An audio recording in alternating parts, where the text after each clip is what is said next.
Presentation of dialogue on Idaho Public Television is made possible through the generous support of the Laura Moore Cunningham Foundation, committed to fulfilling the Moore and Bettis family legacy of building the great state of Idaho, by the Friends of Idaho Public Television, and by the Corporation for Public Broadcasting, with additional funding from the James and Barbara Semino Foundation.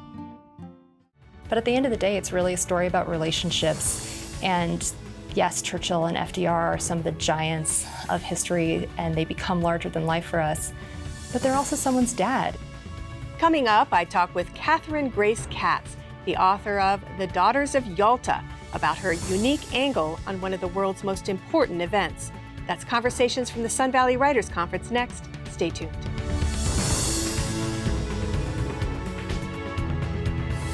Hello and welcome to Dialogue. I'm Marcia Franklin.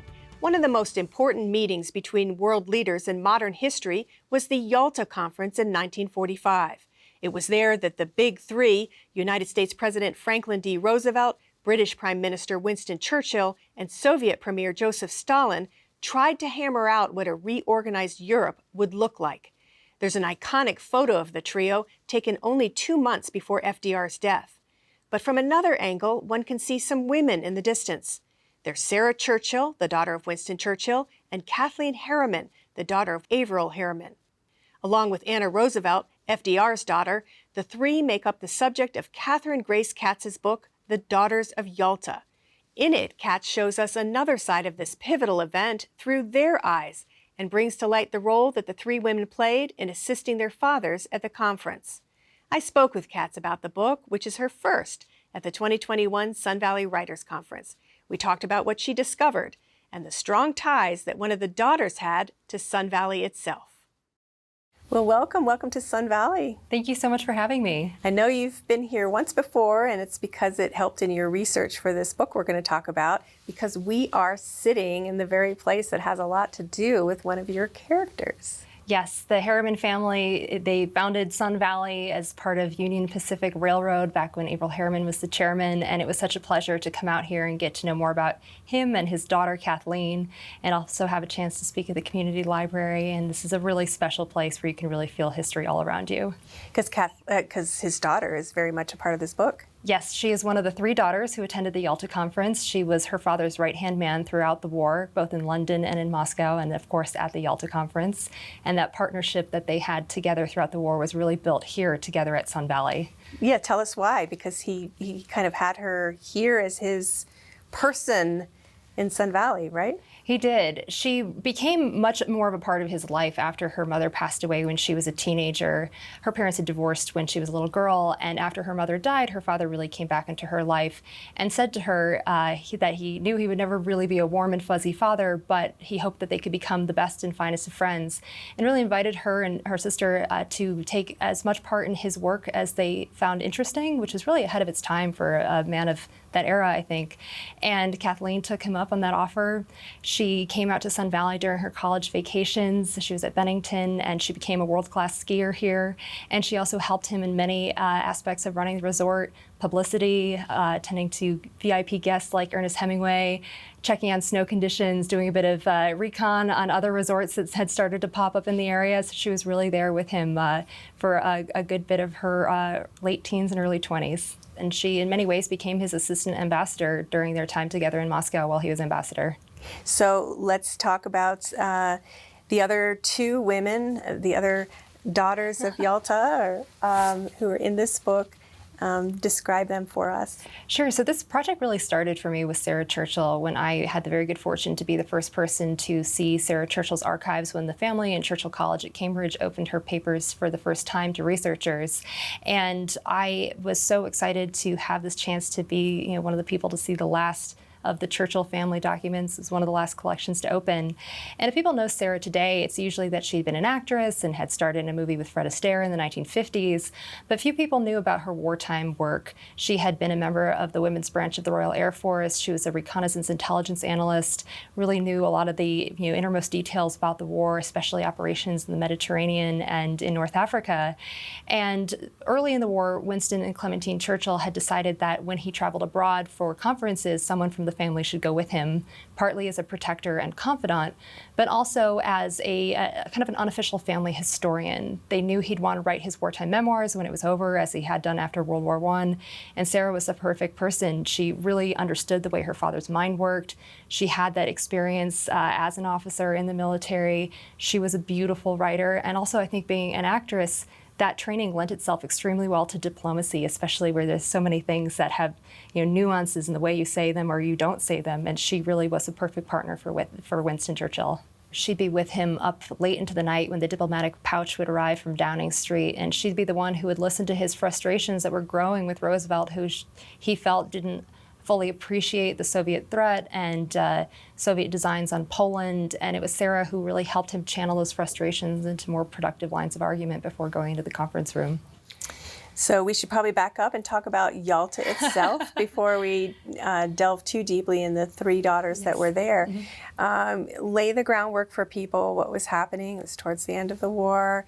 This is really one of the most important meetings of the big allies that ever happened. Yes, this meeting arrives kind of right as the war in Europe is beginning to look like it will come to a close sometime in the late spring or early summer of 1945. The meeting takes place in February 1945. The Battle of the Bulge has just ended, and so the time has come to discuss what that means for the end of the war in Europe. First, that means how to deal with Germany after it's over. Should Germany be allowed to remain one country, or should it be broken up into smaller states in hopes that they can't rise up as a belligerent for a third time in half a century? Also extremely important, especially to Churchill, is Polish sovereignty. Britain went to war to defend Polish sovereignty at the beginning, and Churchill feels adamant that they should end up with which they went to defend in the first place. And Stalin, meanwhile, has some other ideas. He sees the weakness on his border with the Polish flatlands. They've been invaded in the Soviet Union, and before that, the Russian Empire through the plains of Poland, going all the way back to the Napoleonic era. And Stalin now has the Red Army with boots on the ground across Eastern Europe, and so can really back up that desire to have friendly neighbors, as he calls it. Well, Roosevelt, meanwhile, is a little bit more focused on the Pacific. The war in the Pacific isn't as far advanced. They don't yet know if the atomic bomb will be an option. Iwo Jima has not yet happened, and so he's looking at a potential ground invasion of the Japanese home islands, which could lead to the deaths of 200,000 American soldiers. He wants to save as many lives as possible, and that means bringing the Soviets into the fight in exchange for territory.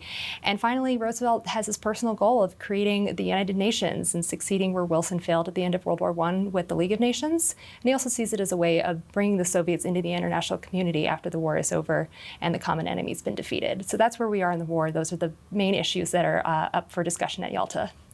Well, and also it's very important to know that FDR was quite ill at Yalta. I mean, even as a young child, I remember seeing these iconic pictures of them sitting there and how haggard FDR looks. And in this instance, another daughter is Anna Roosevelt, and he has asked her to come along to Yalta, similar to how Sarah Churchill came with Winston. And much of her job there, it seems, is to try and keep him as healthy as possible, because although people could see that he didn't look well, they really didn't know the extent of his illness, and he would die about 2 months after this conference. Exactly. So talk about her role and how she ended up being there. Yeah, so Anna Roosevelt is there keeping this horrible secret that her father is dying of congestive heart failure, and only Anna and the doctor really know how serious it is. Eleanor hasn't quite come to terms with the fact that her husband isn't well, and even FDR never once asks the doctor what's wrong with him. And you can understand he doesn't want a sense of his own mortality as he's trying to win the war. But very tragically, when it came to congestive heart failure at the time, there really was no cure, and all they could do was try to mitigate the symptoms by alleviating as much stress as possible. And when you're the president of the United States, especially during a war, that's not a very realistic proposition.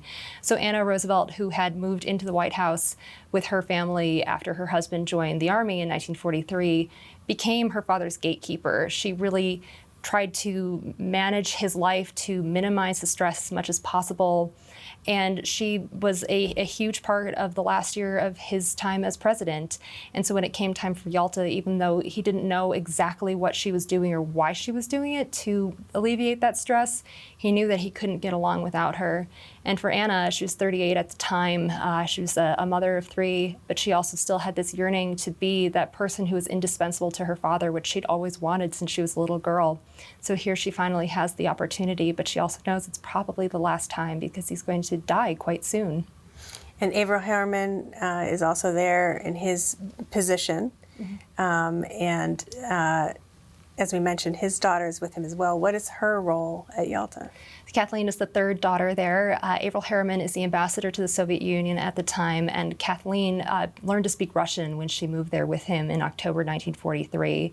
She spent a lot of time helping him with his work as ambassador, even going out to be the witness to the Katyn Forest massacre, which was uncovered, which the Soviets had committed, but they tried to pin it on the Nazis. And so she really had seen a lot of the gruesome brutalities of the war.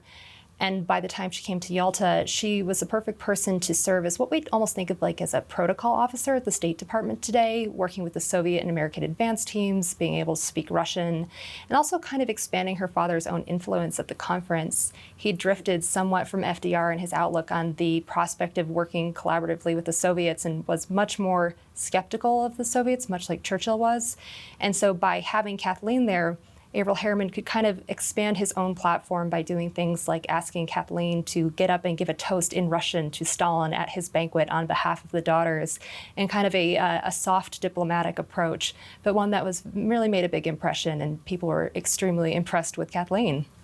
Now we should back up a little bit. You know, although you've studied history and you have a master's, right, in it, you had gone to law school, you had started working in finance, right? Yes. And it was really synchronicity that this all kind of this story came into your lap. Well, it's preparation meets providence. Exactly. Because in your office building, there was a bookstore devoted to Winston Churchill.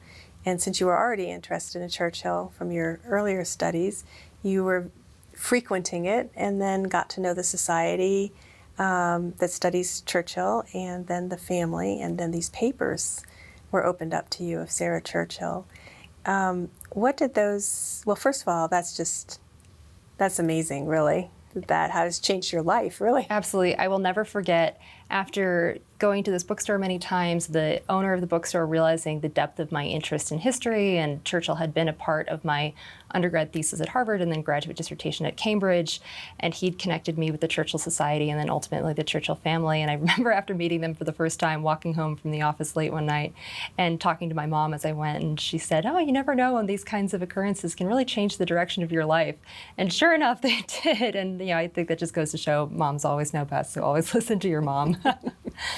And so, in these papers that were opened up to you, in the Sarah Churchill's papers, were there letters from some of these other women, or how did you get from exploring those letters of Sarah to this broader story about the daughters at Yalta? Yeah, so when I went to look at Sarah's papers initially, which was the basis of this article that I was writing about the opening of her archive, I became fascinated with her wartime experience. And despite having studied the Tehran and Yalta conferences many times in school, I'd never realized that she had been her father's aide, and then her role as a daughter diplomat at Tehran had inspired the other two fathers to bring their daughters to Yalta. And thanks to the Churchill family, they made an introduction to Kathleen Harriman's family. Sarah Churchill had been writing to her mother consistently throughout Yalta, and I found all of those letters in her archives. And Kathleen was writing to several people, her sister, her former governess, Pamela Churchill, who was Winston Churchill's daughter-in-law and also was having an affair with Averell Harriman, so a lot of great sources there. And through Kathleen Harriman's family, I also connected with Anna Roosevelt's family. Her papers are at the FDR library, but her daughter, Ellie, is still alive, and she was 18 at the time of Yalta and has wonderful memories of that time, and Anna's son as well. So this perfect chance to have access to brand new documents that nobody had seen before, and also interview people who knew and loved these individuals more than anyone else in the world, and that was a really exceptional opportunity. So you mentioned that the other two men brought their daughters because they knew that Winston was bringing Sarah. So they were convinced by that to bring their own? Is that how that happened? Yes, so FDR actually writes explicitly to Churchill in January 1945 and says, if you're thinking of bringing Sarah again to this conference, I'm thinking of bringing my daughter Anna. And if Anna Roosevelt was coming, then based on protocol, it would be appropriate for Kathleen Harriman to also come. And so she had her opportunity to come and extend her work with her father. And the three of them had a chance, unlike any other three young women in history, to really be there on the forefront of history with their fathers. And it's just also so fun to think about, yes, this is one of the great moments in diplomatic and geopolitical history, but at the end of the day, it's really a story about relationships. And yes, Churchill and FDR are some of the giants of history, and they become larger than life for us. But they're also someone's dad. And what would it be like to be in that environment with your parent? And what would your relationship be like? And that was something that was really special to explore while writing this book. Well, in fact, there's that famous photograph of the three leaders sitting there.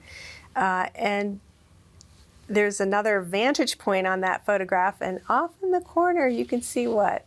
Yes, there's the very famous picture of the big three, Churchill, FDR, and Stalin, with their military advisors behind them in the courtyard of Levadia Palace, and that's the one that we always see on the cover of textbooks.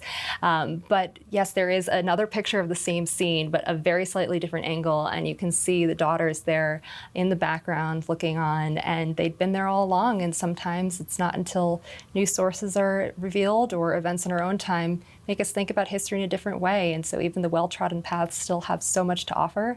And sometimes you just need to be in the right time in the right place to see it.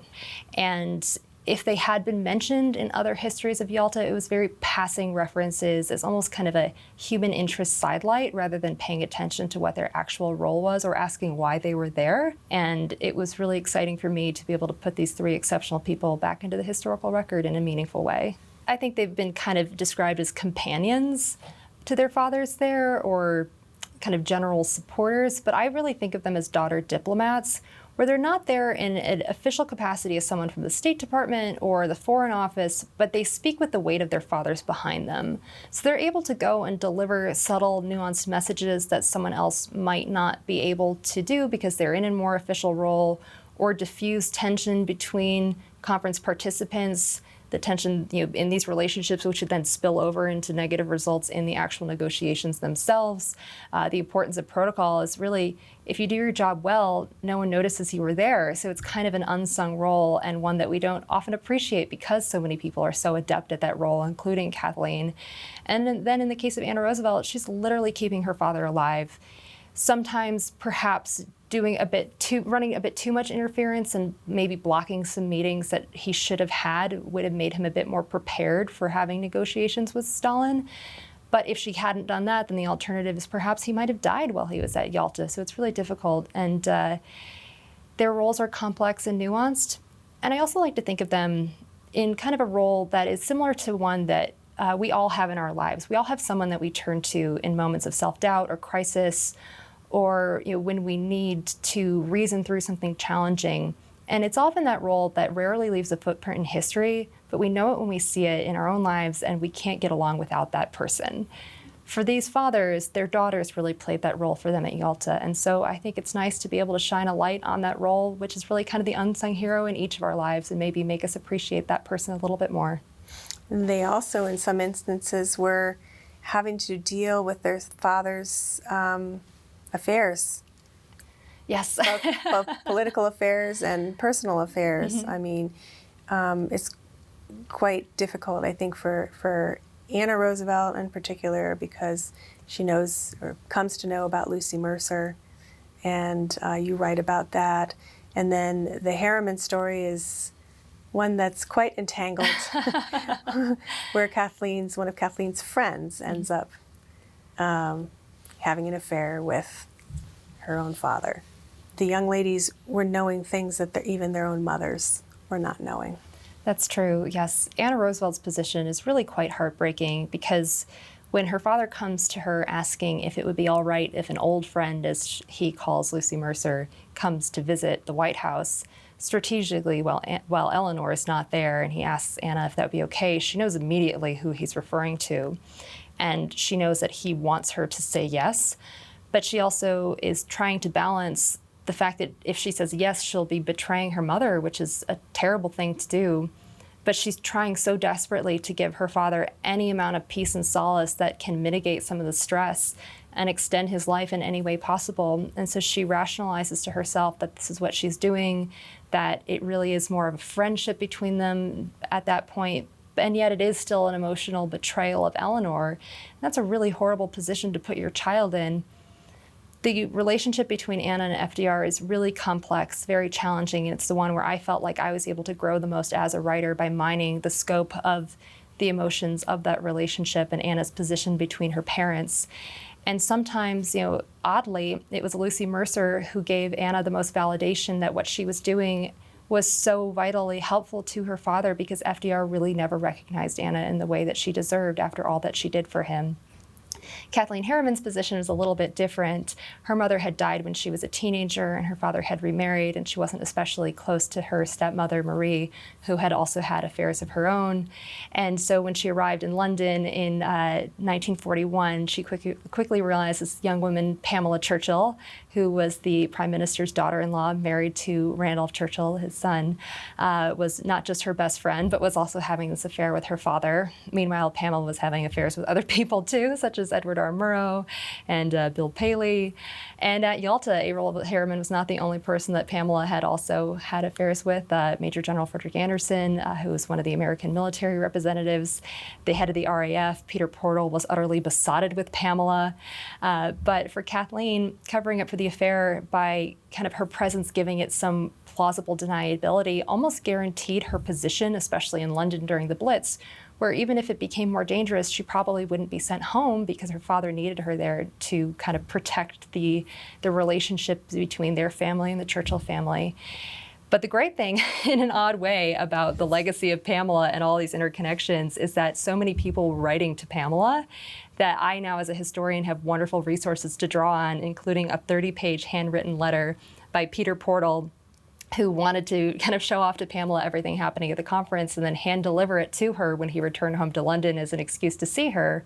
Well, the beauty of that is that letter never went through the censor. So I now have a beautiful, whole 30-page letter to mine with great detail that I might not have had otherwise. So I suppose, thank you, Pamela.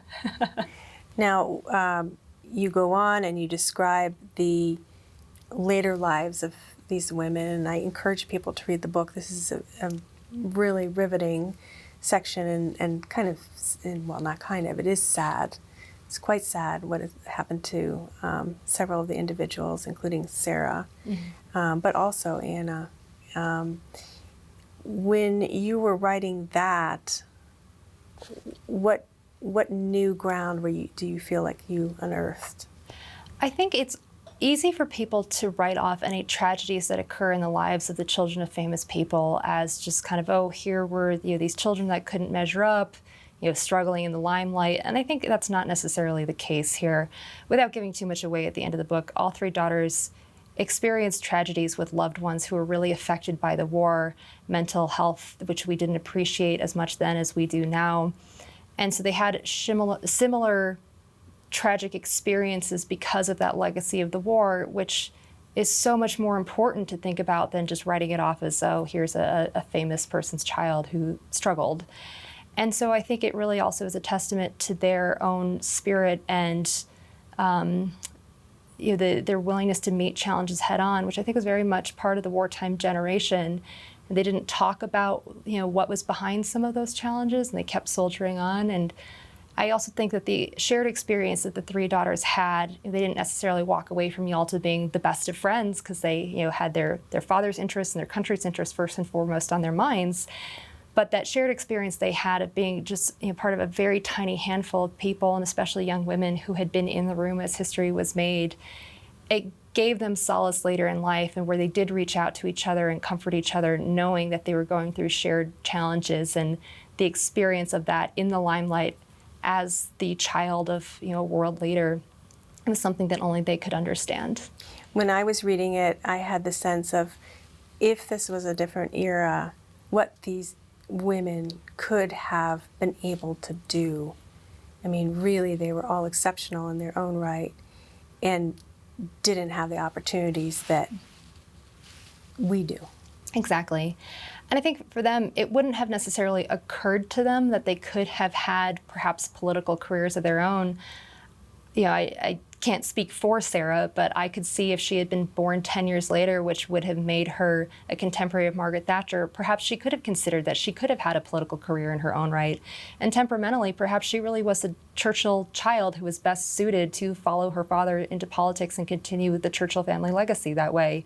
Sarah was an astute observer. She had a real grasp of both domestic and foreign policy. She had a beautiful letter that she wrote to her father in the lead up to the 1945 general election, analyzing why people were so frustrated and why they may not be turning out in droves to vote for her, or to vote for him. And it just is a really astute piece of political writing. And so I could see her running for office or perhaps being a political advisor. So you never know if they'd been born a bit later, but it's... or Kathleen, an ambassador exactly, in her own she right. could be an ambassador. She was also a journalist during the war, and then again at Newsweek after the war was over. Perhaps she would have gone on to continue writing. So yeah, it's nice that we walk away from the story respecting, admiring, and wishing that they had gone on to do other things. But I also think that they were very proud of what they achieved in their own times. As I read it, I'm not alone, I'm sure. You see the cinematic part of this, and it's written very cinematically, and as I understand, it has been optioned. Yes, it has. And what will occur? Is it a movie going to happen? Trying to decide whether it's better as a movie or as a miniseries. I think there's arguments both ways, but it's really exciting to have it be optioned and to see the potential in it for storytelling in different ways. And I think... And the director's prominent, yes? The producer. Yes, and that's fantastic. And just, more than anything, I'm excited to share the story with as many people as possible and to tell history, whether it's on the page or on the screen. It reaches different audiences. And that's a really thrilling prospect to be able to put the story out there so as many people can find it as possible.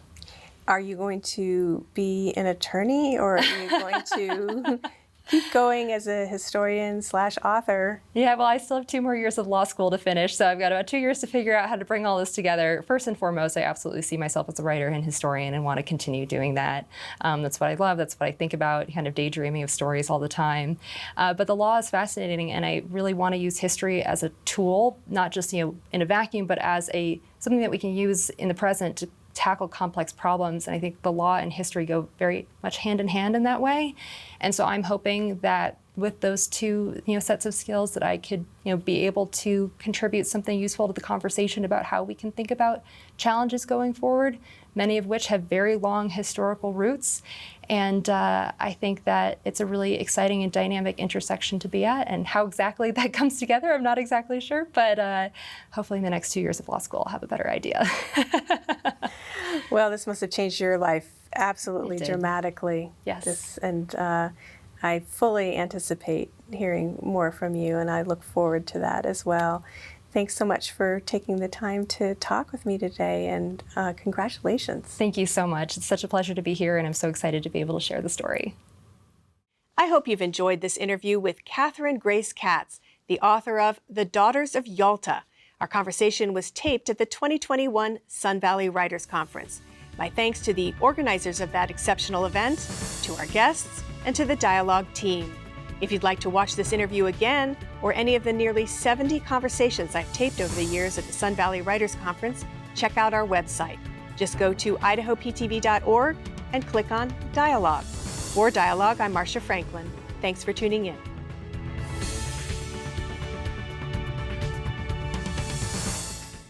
Presentation of Dialogue on Idaho Public Television is made possible through the generous support of the Laura Moore Cunningham Foundation, committed to fulfilling the Moore and Bettis family legacy of building the great state of Idaho, by the Friends of Idaho Public Television, and by the Corporation for Public Broadcasting, with additional funding from the James and Barbara Semino Foundation.